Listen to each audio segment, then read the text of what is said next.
Ahmedabad railway સ્ટેશનમાં બે ભાઈઓ હશે, ઉતાવળથી કંઈક એને મુંબઈ જવાનું થયું હશે. અને તમને તો ખબર છે આપણા ટ્રેનમાં ભગવાન મળી જાય પણ ટિકિટ ન મળે. જટ ટિકિટ ન મળે, તત્કાલ ચૂક્યા તો પછી કાંઈ નહીં, મેળ જ ન પડે. તો અમને કંઈક ઉતાવળ થઈ હશે, તો જોયું જશે એમ કરીને બે ભાઈ પોતાનો સામાન લઈને, રાતની ટ્રેન, બહુ થાકેલા હશે, આવીને ત્યાં કોઈ કુલી હશે કે લાગવગીઓ એવો કંઈક પોતાનું કામ કાઢી દે એવો, તો કે ભાઈ 2 સીટનો મેળ કરી દે ને, જરાક મુંબઈ જવું છે અર્જન્ટ. તો કે બેઠા બેઠા જવું છે કે સુતા સુતા જવું છે? બેયનો રેટ અલગ છે. તો કે બોલ. તો કે બેઠા બેઠા જવું હોય તો 250 રૂપિયા, સુતા સુતા જવું હોય તો 700 રૂપિયા. એમ તો સુતા સુતાનું જ કરને, વાંધો નહીં, અમે બહુ થાક્યા છીએ, થઈ જશે. તમે બે આવો, મારી વાય વાય આવો. કુલી ગયો, ટોપલામાંથી હરફ કાઢ્યો, નાટક કર્યું અને બધાને કે ભાગો ભાગો ભાગો ભાગો, આમાં સાપ છે, સાપ છે, સાપ છે. સાપ કઈ હતો નહીં, ખાલી નાટક કર્યું કે સાપ છે. ખાલી નાટક માટેની પોટલી એકલી, આમાંથી સાપ નીકળી ગયો, કોકની ટોપલી આમાંથી સાપ નીકળી ગયો, સાપ બાપ કઈ હતો નહીં. અને બધાએ ભાગામ ભાગી કરી મૂકી, જગ્યા ખાલી થઈ. ઓલા બે ને કે લે હવે હુઈ જાઓ, હુતા હુતા જાઓ. ઓલા બે ને તો કાંઈ ખબર નહીં, પૈડા નહીં, ભેગી ઊંઘ આવી ગઈ. થાયકાતા બહુ, સમજ્યા, બહુ થાયકાતા આખા દીના. પૈડા એવા ઊંઘી ગયા. સીધી સવાર થઈ. અને સવાર થાય એટલે ઓલા રેલવે સ્ટેશન થાય, ચાય ચાય ગરમ ચાય. ઈ રેલવે સ્ટેશન નો અવાજ અલગ જ હોય. તો અવાજ આવા બધા સંભળાવાના ચાલુ થયા, ચાય ગરમ ચાય. તો બારી ખોલીને જોયું, સ્ટેશન કયું છે? અમદાવાદ.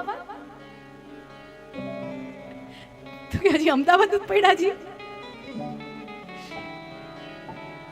પૂછતાછ કરી, કેમ ભાઈ હજી આ ડબ્બો અહીંયા જ પડ્યો? તો કે વાત એમ થઈ હતી ને કે ભાઈ આમાં સાપ છે, સાપ છે, એવું કઈ બાતમી આવી હતી. સાપ બહુ ગયો તો મળ્યો નહીં, પછી હવે ટ્રેનને તો મોડું થતું હતું જવાનું, બીજા પેસેન્જર, તો એ ડબ્બો કાપી નાખ્યો. તંત્ર એ ડબ્બો ત્યાં કાપી નાખ્યો, બીજી ટ્રેન વહી ગઈ. કપટ કર્યું તો એન્જિન થી અલગ થઈ ગયું. એમ હું ને તમે આપણે જ્યારે જ્યારે કપટ કરીએ છીએ ને, ત્યારે ભગવાન રૂપી એન્જિન થી આપણે અલગ થઈ જાય છે, ડબ્બા જેવા રહી જાય છે. ઈશ્વર જે છે એ સર્જન કરે છે, અને સર્જન ઈશ્વર જ કરી શકે. હું ને તમે આપણે જે કરીએ છીએ ને, સર્જન નથી, ઉત્પાદન છે. સંસ્કૃતમાં 2 શબ્દો છે, એક સર્જન અને બીજું ઉત્પાદન. અમારી બહેનો બહુ સરસ સરસ લાડવા બનાવે, હે, ઘીથી લચપચતા લાડવા હોય અને ખૂબ સ્વાદિષ્ટ હોય. તો એ બહેનોને લાડવાના સર્જક ન કહેવાય. ભલે ને સારામાં સારા લાડવા બનાવે, તો એ બેન છે એ કઈ લાડવાના સર્જક નથી. શું કામ? કારણ કે લોટ હતો, પાણી હતું, ખાંડ હતી, ઘી હતી, બધું અલગ અલગ હતું. બેને ખાલી સામાન મિક્સ કર્યું અને સપ્રમાણમાં ભલે સારામાં સારા બનાવ્યા, પણ એ તો શું છે કે માલ સામાન રેડી હતો, બેને ખાલી ભેગો કર્યો, યોગ્ય પ્રમાણમાં ભેગો કર્યો તો ખાવા જેવી વસ્તુ બની. નતર તો પછી લોઢાના અથવા તો પાણા જેવા લાડવા થાય, દાંત ડગી જાય, પણ એ લાડવો તૂટવાનું નામ એવું એ થાય. પણ તમે એને સર્જન ન કહી શકો, એ ઉત્પાદન કહેવાય. સર્જન ઈશ્વર કરે છે, અને આપણે પણ ઈશ્વરના અંશ છીએ. એટલે ઈશ્વર જે પણ કાંઈ કરે છે ને, એની થોડીક જાજી એ બધી શક્તિઓ આપણા અંદર પણ છે. ઈશ્વર જે જે કાર્ય કરે છે એ બધું કાર્ય કરવાની થોડી થોડી શક્તિ આપણી અંદર પણ છે. તો મનુષ્ય સર્જન, કોઈ પણ જીવ સર્જન ક્યારે કરતો કહેવાય? જ્યારે પુરુષનું રજ એક સ્ત્રીના ગર્ભમાં સ્થિત થાય, ત્યારે પછી જે બાળકનું સર્જન થાય એને સર્જન કર્યું કહેવાય. આ સ્ત્રી અને પુરુષે મળીને એક જીવનું સર્જન, ત્યારે એ સર્જક થયા કહેવાય. ત્યારે માતા અને પિતા એ સર્જક બન્યા કહેવાય, ત્યારે સર્જક બન્યા. કોઈ કવિતા લખે તો કવિતાનું ઉત્પાદન ન થાય, કવિતાનું સર્જન થાય. કાંઈ ન હોય એમાંથી તમે કાંઈ ક્રિએટ કરો, એને કહેવાય સર્જન. અને બાકી તો જે ફેક્ટરીમાં ગાડીઓ બને હજારોની સંખ્યામાં, એને કહેવાય પ્રોડક્શન, એને કહેવાય ઉત્પાદન. એ બધું એક જેવું જ હોય. સર્જનની ખૂબી એક છે કે સર્જન ક્યારે એક જેવું બીજી વસ્તુ હોઈ જ ન શકે. એક માણસ જેવો બીજો માણસ હોઈ જ ન શકે. એક જ માના કુખે જન્મવા વાળા 3 સંતાનો પણ એક જેવા ન હોય. અરે બે જોડિયા બાળકો એક જેવા ન હોય, એકી હારે જન્મવા વાળા જોડિયા બાળકો અલગ અલગ હોય. શું કામ? કારણ કે આ સર્જનની પ્રક્રિયા છે. સર્જન હંમેશા નવીન હોય અને ઉત્પાદન એક રગું હોય, એક જેવું હોય. તો ઈશ્વર શું કરે છે? સર્જન કરે છે, પાલન કરે છે. સૃષ્ટિ બનાવી તો નાખી, સંસ્થાનું સર્જન કરવું તો સહેલું હોય, સંસ્થાપક બનવું સહેલું હોય, વ્યવસ્થાપક બનવું અઘરું હોય. સંસ્થા બનતા બની જાય, સંસ્થાને ચલાવવી અઘરી પડે.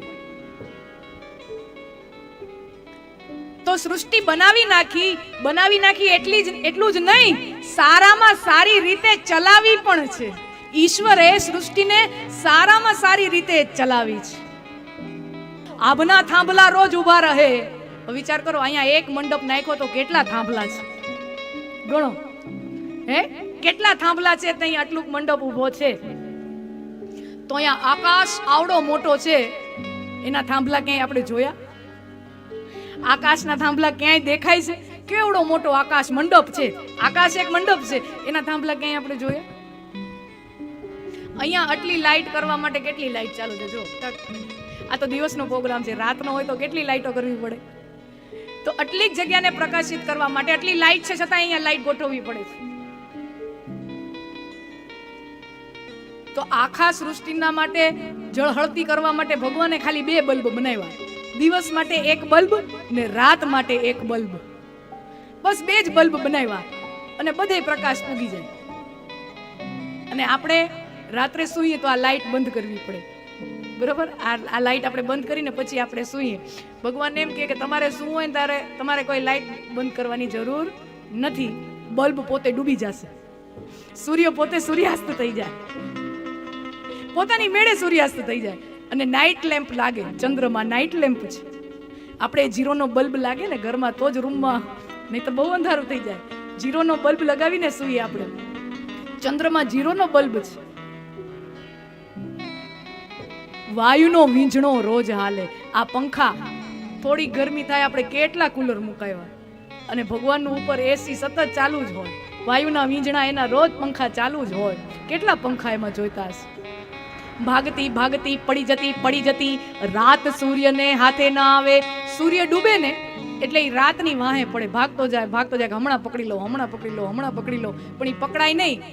રાત એમને પડી જાય અને સૂર્ય પાછો ઉગી જાય. આ ભગવાનની લીલા છે, આ ભગવાનનું ચરિત્ર છે. ખાલી સૃષ્ટિને બનાવી એટલું જ નહીં, સૃષ્ટિને સારામાં સારી રીતે ચલાવી પણ છે. અને સંહાર, મેં કીધું જેમ સૃષ્ટિ વિસ્તરણ પામે છે, એમ સંકોચન પણ પામે છે, એમ પ્રલય પણ પામે છે.